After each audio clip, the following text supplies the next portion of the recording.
Quiero ser. Una producción de la Universidad Nacional de La Matanza. La adopción es un proceso profundo que toca las emociones, la identidad y las relaciones. ¿Cómo afecta a un niño el ser adoptado? ¿Cómo se preparan las familias para integrar a un nuevo miembro y qué desafíos emocionales se enfrentan? Hoy conversamos con una psicóloga que nos ayudará a entender los aspectos psicológicos que acompañan a las familias adoptantes y a los niños en este camino tan transformador. Sean todos muy bienvenidos a Quiero Ser, un podcast sobre adopción en Argentina. Danos la mano y anímate a descubrir este universo con nosotras.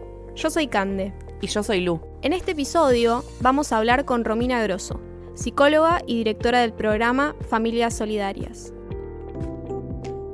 Hola, primero, antes que nada. Hola, Romy. ¿Querés presentarte un poquito, contarnos un poco sobre vos antes de arrancar a acribillarte con nuestras dudas? Hola chicas, buen día, un placer estar acá. Mi nombre es Romina Grosso, soy licenciada en Psicología. Trabajo en un programa de familias de acogimiento hace 4 años. En el proceso de adopción que transita un niño, ¿cuáles son las cuestiones emocionales o las inquietudes que suelen traer? Primero, cuando un niño o niña es dado en adopción desde su nacimiento, se judicializan. O sea, los niños que están siendo alojados en familias de acogimiento porque han tenido vulneración de derechos son niños que están judicializados, o así se los llama normalmente. ¿Qué quiere decir? Que hay un juez de familia o un juez de menores, se lo llama también, que interviene con este niño y orienta y determina cuál es el destino. Pero previo a eso, en los organismos de protección de derechos, hay equipos interdisciplinarios que trabajan para revertir la situación. En el caso de los niños y niñas que son dados en adopción al nacer, se trabaja con la gestante, firman que voluntariamente lo brindan o lo dan en adopción para que tenga su propia familia. Esto el juzgado a los días, y esto corre más por ley, la vuelven a citar a la gestante para que rectifique o retifique su decisión. Y una vez que ese niño o esa niña tiene su sentencia de adopción, hay 90 días, el juzgado tiene 90 días para buscarla a la familia. Esto quiere decir que esa familia ya estaba inscripta en un registro de aspirantes a guarda con fines adoptivos, que fue evaluada, que fue considerada, y es ese registro junto con el juzgado los encargados de elegir y seleccionar la mejor familia para ese niño o esa niña. ¿Qué hacemos nosotros como programa que conocemos desde cero a ese niño o esa niña? Citamos a las familias, les contamos cómo va a ser su futuro hijo o hija, les decimos qué es lo que les gusta, lo que no les gusta, los preparamos y luego empieza lo que es el periodo o el plan de vinculación. Entonces nos conocemos un ratito, al día siguiente otro ratito más, al día siguiente salimos a pasear y así sucesivamente, compartiendo más tiempo juntos, conociéndose, construyendo lo que es una familia. Nosotros como programas, como equipo técnico, estamos todo el tiempo en comunicación con el juzgado, contándoles cómo avanza esta vinculación, porque puede que a veces haya cuestiones a trabajar para pulir, y una vez que están dadas las condiciones y el niño o la niña elige a su familia, ahí egresa al programa y ese camino lo continúa el juzgado. El juzgado es quien hace las visitas, el juzgado es quien hace las evaluaciones. Si nosotros tenemos muy buena suerte de poder seguir en contacto con esa familia, somos testigos del crecimiento de ese niño o de esa niña que la conocimos desde el hospital que la fuimos a buscar. En el caso de que no, lo comprendemos porque son decisiones de cada familia. Lo que sí estamos seguras es que somos parte de la historia. Hablo en plural porque las familias somos todo, ¿no? Digo, el programa es todo. Somos parte de la historia de ese niño o esa niña y eso es algo indiscutible. Y eso es algo a problematizar con las familias adoptivas sobre todo, porque se habla de las familias de origen, se habla de las familias adoptivas y en el medio, donde los niños fueron protegidos, fueron cuidados, fueron amados, parece que siempre hay un gris. Entonces es importante desde el derecho a la identidad de la historia de ese niño o esa niña recordar que esta familia estuvo, que lo cuidó. Podemos seguir o no en contacto, pero no negar que esto estuvo y el día de mañana, cuando ese niño o esa niña quiera saber sobre esa historia, saber que estas personas cuidaron de él durante ese tiempo que lo necesitó. Con esto me quedo con la importancia como de la historia de uno para su identidad, y surge también la pregunta de cuáles son las inquietudes de esos niños, por ahí de los que ya son un poco más grandes, sobre sus familias biológicas y cómo lo tratan ustedes, porque entiendo que cada caso debe ser muy diferente, pero si surgen estas inquietudes y cómo las manejan.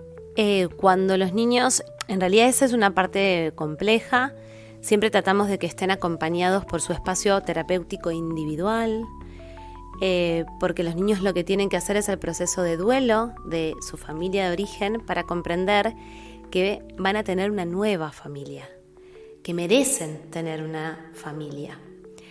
Y por lo general se acompaña el proceso de dolor, de saber que ahí no se va a volver, y de trabajar la construcción de una nueva imagen familiar posible. Se acompaña. Simplemente se acompaña. No hay secretos, no hay trucos, porque cada niño, cada individuo es distinto, lo atraviesa de un modo distinto, a veces con más angustia, a veces con menos angustia, y se acompaña. Se acompaña en equipo, ¿no? Con la terapeuta individual, con el equipo, con las familias. Se acompaña para poder comprender si un niño está o no preparado. Igual ellos te dicen, sí, yo ahora quiero. Ustedes dicen, no, yo no quiero. Y es válido, ¿no? Y esto condice con el derecho a ser oído que trabaja la ley, donde, bueno, sí, por más que él quiera, por más que el niño o la niña merezca a su familia, si no quiere, es válido respetarlo. Hoy no está preparado, hay algo ahí que todavía falta trabajar, hay algo ahí que falta que en el orden de la palabra y de la emoción para comprender. Bueno, acompañemos ese proceso el tiempo que el niño o la niña necesite, no los tiempos judiciales, que a veces son extensos y a veces son crueles, porque es desde lo inmediato y no estamos respetando los tiempos subjetivos. Se acompaña el tiempo que sea necesario. En relación a esto, preguntarte desde qué lugar ven la identidad en los niños y de qué manera se lo dejan en claro a las familias adoptantes o mismo a los niños, que cada uno tiene sus particularidades y que están bien. Uno garantiza el derecho a la identidad desde el respeto de la individualidad, de la historia. Uno no sabe qué va a pasar en el después, sí sabe lo que pasa ahora. Ni siquiera a veces sabemos qué es lo que pasó antes, cuál fue la decisión de la vulneración de derecho o la decisión de esa gestante de darlo en adopción. Eso es algo que tiene acceso el niño o niña en su momento, es un expediente que el programa no tiene acceso, pero sí sabemos qué es lo que pasa desde el momento que entra. Cómo se siente, si le cuesta dormir, si le gusta el agua, si le gusta salir de paseo. Y esto, cuando uno nace en una familia normal, tradicional, es hijo biológico, te cuenta tu abuela, sí, a vos cuando eras chiquito te caíste del triciclo. Y no tenemos en un niño o niña adoptivo esto. No hay un otro que nos cuente. Pero tenerlo en videos, que hoy tenemos esa posibilidad, ¿no? Tenerlo en un libro escrito, es ese otro que nos está hablando sobre nuestra historia. ¿Cómo no la vamos a redactar? ¿Cómo no la vamos a dejar visible? Si le pertenece a ese niño o a esa niña. Muchas veces cuando vamos a los hospitales y los niños están en neo durante un tiempo por determinadas circunstancias, le hacen obsequios, ¿no? Entonces una vez una enfermera nos dijo, mira, esta se la tejió mi mamá, una mantita era, nos gustaría que la tenga, ¿puede ser?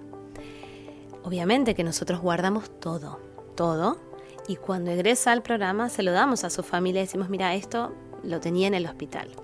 Un año después me vuelvo a cruzar con la misma enfermera, porque bueno, el sistema es así de chiquitito, y le mostramos una foto que ese niño, cuando cumplió el año, como alfombra en su cuarto, tenía la manta que su mamá le había tejido. Y esto es, ¿no? Es su identidad, es... El adulto quedó como súper contento, muy conmovedor, pero yo valoro que su familia respetó la historia de ese niño, que comprendió por dónde venía la mano, que lo ama desde el lugar de su historia. Y qué mejor que todo niño o niña que sea adoptado lo amen desde la historia que tenga, no desde lo ideal que uno quiere que sea, ¿no? Y eso es el respeto a la identidad, y eso es lo que por lo menos nosotras y como programa y las familias acompañamos, porque es esto, acompañamos su crecimiento. Somos ese otro que el día de mañana no vamos a estar, pero que vamos a estar plasmados en videos, en fotos y en cuadernos para que ese niño, esa niña sepa lo que vivió durante ese tiempo. ¿Suelen los niños y niñas en todo este camino expresar qué es lo que quieren o cuál es su ideal de familia, qué es lo que esperan para un futuro? Sí, los chicos lo que dicen es: a mí me encantaría que tenga una casa con 1000 habitaciones, un papá o una mamá, o que tenga un auto. Sí, pero ¿quién no tiene un ideal, no? Y los niños tienen una imaginación maravillosa. El trabajo es ir bajando ese ideal a algo más real y más concreto de, buenísimo, ojalá que tenga un montón de autos Ferrari, pero por ahí tenga uno solo, por ahí no tenga auto, ¿no? Y esto es el acompañar, desde la ilusión maravillosa que uno todos nos aferramos a decir, bueno, esto uno es más simple y los niños lo comprenden perfectamente. Repito, si hay algo que tenemos que hacer los adultos es aprender de las capacidades adaptativas, de las capacidades de comprensión, de empatía, de amor que tienen los niños y las niñas. Es infinito. Hace un rato mencionabas la dificultad o facilidad, dependiendo de la familia, para entender los procesos de duelo y los procesos de incorporación o vinculación, si se quiere decir. ¿Cómo hacen para que lo entienda un niño o un bebé? Es muchísimo más fácil que los adultos. Los niños comprenden mucho más de lo que un adulto puede captar. Tienen una sensibilidad y una comprensión, sobre todo muchos niños que han sufrido situaciones de sobreadaptación, ¿sí? Niños y niñas que han sufrido situaciones de violencia han tenido que aprender a la fuerza a sobrevivir a eso, adaptarse a tratar de seguir, ¿no? Digo, de estar bien. Entonces, cuando uno de a poco le da la seguridad con la palabra, con el cuerpo, con el abrazo si se deja abrazar, con la mano si se deja tomar de la mano, y le va dando un territorio de confianza y seguridad donde va a estar seguro, donde nadie lo va a lastimar, donde va a poder expresarse libremente, ese niño comprende que ahí hay seguridad. Ese es el apego, ¿no? Esto es, bueno, construimos el vínculo para podernos quedar y elegir quedar. Esto es fundamental. El desapego es algo parecido. Cuando nosotros nos llaman del juzgado y nos dicen tenemos familia para, ese mismo día yo me siento delante del niño o niña, tenga la edad que tenga, y le cuento, vas a ser hijo o hija por primera vez, porque vas a tener tu familia. Y yo lo filmo porque esto queda en el recuerdo para esos niños, porque a sus familias le damos todas las fotos, todos los videos, para que vean también su crecimiento y lo que han atravesado, no solo su familia, ese niño o esa niña el día de mañana, ¿no? Y se les da además el cuadernito de salud y el cuadernito de vida, y cuando le salió el diente, cuando tuvo fiebre, cómo reaccionan las vacunas, digamos, hay como una historicidad de ese tiempo de alojamiento.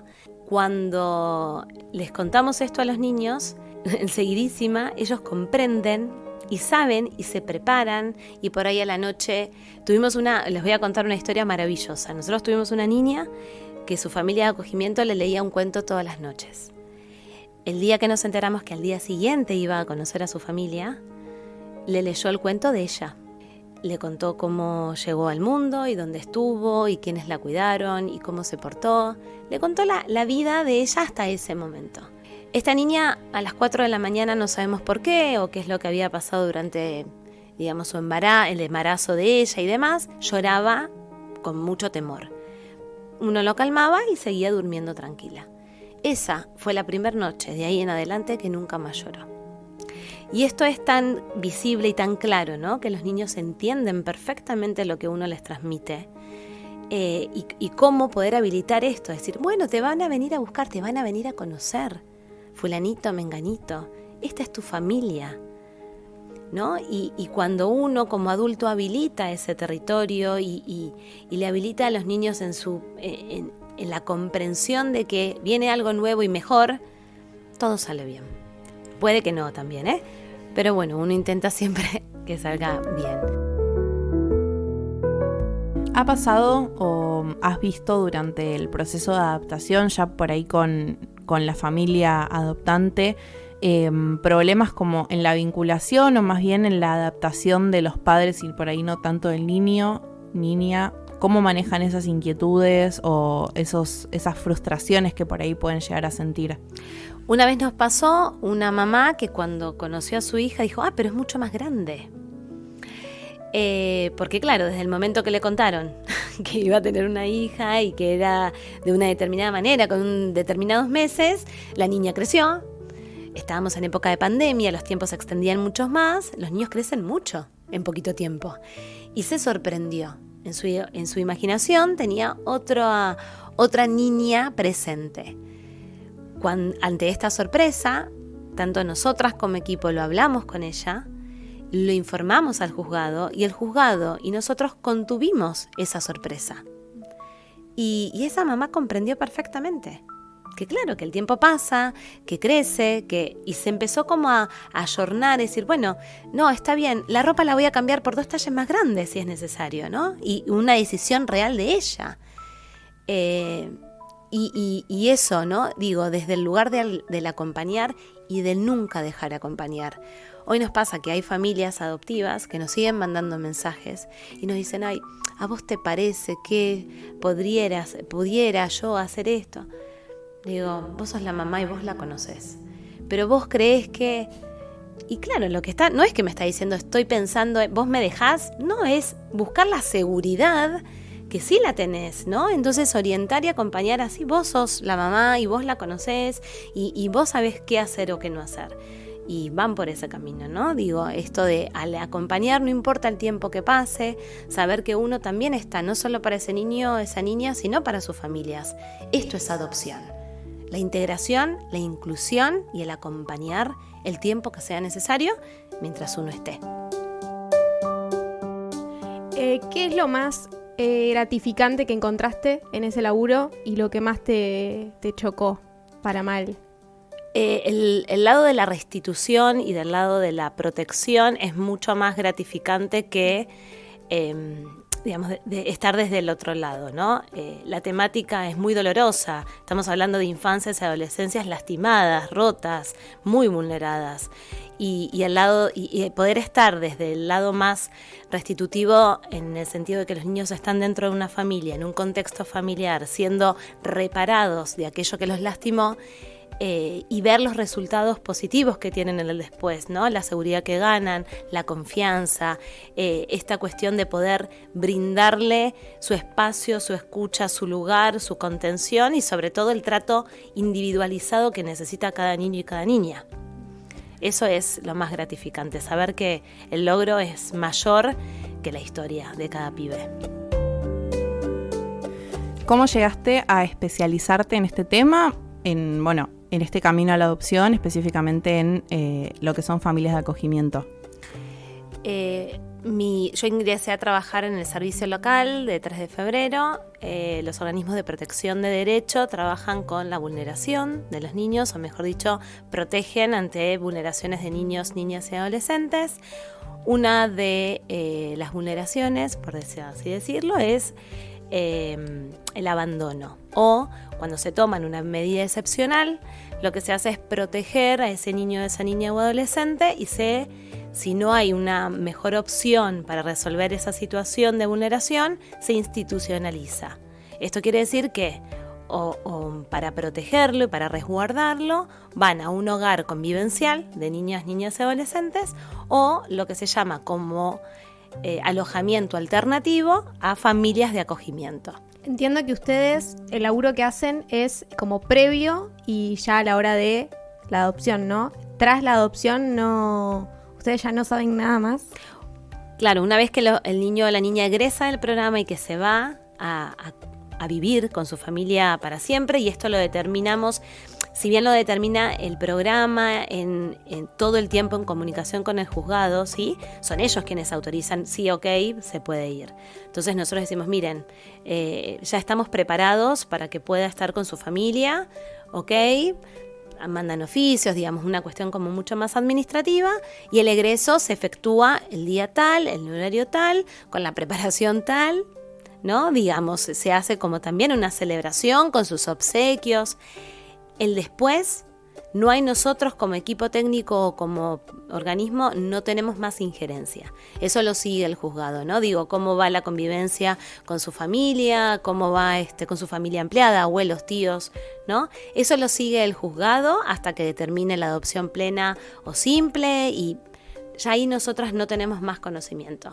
Lo que podemos es, si la familia adoptiva así lo decide, seguir participando de los cumpleaños y de las fiestas, y nos mandan videos, y que por suerte nos pasa esto, ¿no? Nos mandan videos y nos cuentan los logros, si dejó el pañal, si dejó el chupete, si empezó el jardín, nos juntamos a comer, y eso es maravilloso, sobre todo porque es muy respetuoso, ahora sí, de su hijo o de su hija, de la historia que ese niño o esa niña atravesó.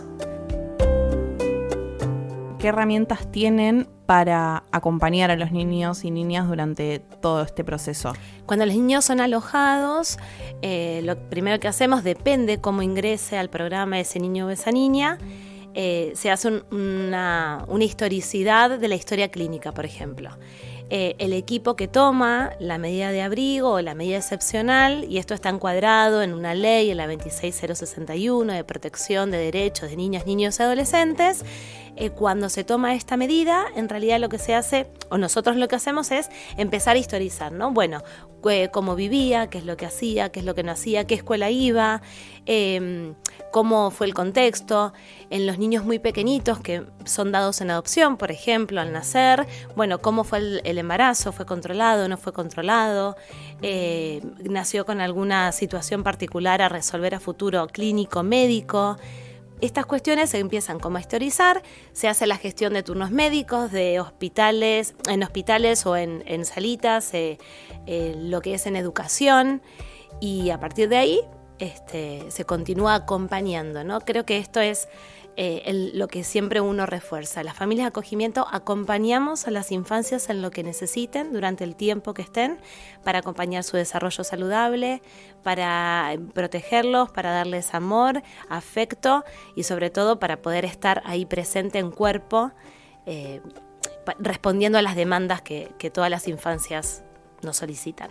Desde el punto, o sea, vos mencionabas esto de la ley, ¿cuál? 26061. ¿Hay algo que vos veas en la ley o en el marco legal en el que te tengas que manejar que no funcione? El sistema en sí es complejo. La ley hay que garantizarla, porque en realidad está en pos de garantizar los derechos de las infancias y las adolescencias. ¿Hay trabas en el sistema? Sí, porque todos los sistemas de alguna manera se intentan estar vinculados y relacionados, y siempre con las infancias tenés que poner el cuerpo, tenés que estar, tenés que ir, tenés que estar, y no siempre sale de la manera más aceitada posible. Entonces lo que se intenta hacer es armar red con médicos, armar red con escuelas, que todos nos conozcan como referentes que vamos a resguardar a niños y niñas en situaciones de vulneración, que podamos llamar y decir, mira, necesito una vacante para tal jardín, dale, sí, la tenés, mira, necesito un turno específico, porque además la ley lo que establece es lo que se llama la corresponsabilidad. La realidad es que todos como ciudadanos somos responsables de garantizar los derechos de las infancias y las adolescencias, ni hablar de las instituciones públicas que deben garantizar derecho de salud, a la educación, a la recreación, ¿sí? A la sociabilización. Entonces, hay algo que establece la ley que se llama corresponsabilidad, que nos obliga de alguna manera a las instituciones a garantizar que tenga el turno a tiempo, que tenga la vacante del colegio a tiempo. Y estas cosas que vos decís, que te consigan un turno, que consigan una vacante, ¿se dan en la práctica? ¿Vos decís, yo pido esto y lo tengo realmente? ¿O es algo que te cuesta mucho trabajo? En lo personal, por suerte, lo podemos hacer. Obviamente que uno trabaja con una red que ya está aceitada, entonces te habilita un poco más, pero cuando a veces es... nosotros trabajamos en provincia, pero cuando necesitamos turnos en capital, a veces cuesta un poco más, porque además hay como ciertas prioridades de los niños y niñas de capital o de otro distrito. Entonces, siempre que sea dentro del mismo distrito, dentro del mismo municipio, por esta cuestión de la corresponsabilidad, de alguna manera es más aceitado. Pero a veces, nos cuesta a nosotros como programa, pero les cuesta a la mayoría de los programas de familias de acogimiento. Esto es cuando decimos que a veces no está tan aceitado el sistema y es esto, ¿no? Es, bueno, voy, no te llamo, voy, ¿no? Y poner el cuerpo y estar y conseguir lo que el niño o niña necesita. ¿Hay alguna reflexión o cierre que te gustaría dejar para los que nos estén escuchando en este momento? Te dejamos a vos. Todos podemos ser familia de acogimiento. Todos tenemos amor para dar, todos podemos cuidar, todos sabemos cómo hacerlo. Hay muchos niños y niñas que necesitan un contexto familiar para crecer con amor, para reparar sus heridas, para que al llorar alguien los levante, los comprendan qué es lo que necesiten, los alimenten, les jueguen, participen, estén. Las infancias nos necesitan que los acompañemos y necesitan sus familias. En el mientras tanto, poder ser familia garantiza que ese niño crezca en su subjetividad individual, que le dé la seguridad y las herramientas para el día de mañana ser una persona segura, transparente, genuina, empática. Y esto se construye en un contexto familiar saludable. Hay que animarse. A veces es difícil, sí, pero nunca se está solo, siempre se está acompañado. Los equipos técnicos de todos los programas de las familias de acogimiento acompañamos. Estamos para los adultos y para los niños. Hay algo que se llama andamiaje, que cuando uno como equipo técnico puede sostener al adulto cuidador, ese adulto cuidador puede sostener a ese niño. Y esta cadena de amor, de cuidado, de contención, es lo que hace posible el acogimiento. Hay que animarse, hay que estar. Va a doler seguramente y está bien que eso pase, porque hay un seguro de amor, un vínculo amoroso garantizado y tiene que estar y es necesario que esté. ¿Y somos fuertes? Sí, y si no somos fuertes nos hacemos fuertes para poder hacerlo. Hay una de nuestras familias de acogimiento que dice, con una mano recibís con una mano das a su familia uno y con la otra lo recibís, ¿no? Tenemos dos manos. Bueno, usémoslas, tengamos a disposición de quienes nos necesiten. Esto no es un acto de servicio a la comunidad, es una política pública que como ciudadanos debemos ejercer. Y esa conciencia tiene que ser el camino. ¿Puedo ser familia de acogimiento? ¿Tengo la disponibilidad, la posibilidad? ¿Organización familiar? ¿Por qué no lo sería? Porque no tengo valor, busquemos ese valor. Pero hay muchas infancias que nos necesitan y no podemos ignorar eso. Y es válido decir, ok, voy a estar y voy a fortalecerme para. Eso me parece que es fundamental. Tomar conciencia de que se puede, de que no se está solo, de que es mucho más gratificante que lo que pasa en el después que lo que pasa en el mientras tanto. Porque la responsabilidad de alguna manera es el doble, ¿no? No es nuestro hijo o nuestra hija. Es un niño que es el hijo o hija de un otro y que debemos cuidarlo para que tenga su espacio único y definitivo como es su familia. Bueno, esto, ¿no? Esta conciencia real de que es excepcional, de que no siempre es así, de que es transitorio y que es posible. Y que hay que animarse. Hay que animarse porque no se está solo y porque nos necesitan. Te queremos agradecer.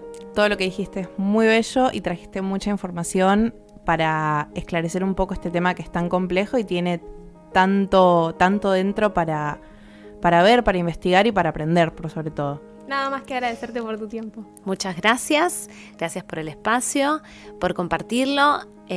Tenemos que ser voz activo de este proyecto de acogimiento familiar porque sobre todo hay muchos pibes que cada vez nos necesitan más. Queremos agradecerle a Romina Grosso por hablar con nosotras y ayudarnos a ver la adopción en Argentina desde otro lugar. No te olvides de seguirnos en nuestro Instagram, @podcastquieroser, y entérate cuándo sale un nuevo episodio. Gracias por quedarte con nosotras. Yo soy Cande Y yo soy Lu, y esto es Quiero Ser. un podcast sobre adopción en Argentina.